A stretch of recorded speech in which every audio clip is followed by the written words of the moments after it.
নিজে করেছে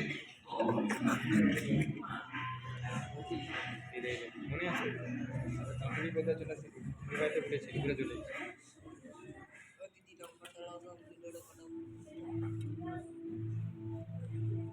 বৃহস্পতিকে কেন্দ্র করে অনেক উপগ্রহের মধ্যে দক্ষিণ হয়ে চলেছে চারটি বড় আকারের উপগ্রহ।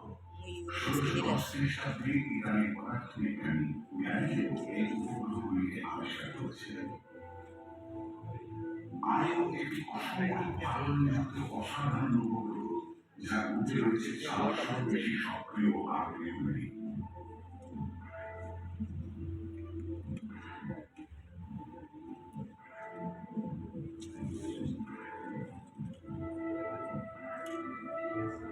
ইউরোপা হাঁপানিযুক্ত বরফের একটি কঠিন চাদরে ঢাকা জগৎ, যার নিচে সম্ভবত ছাপা পড়ে আছে 100 কিলোমিটার গভীর মহাসাগর।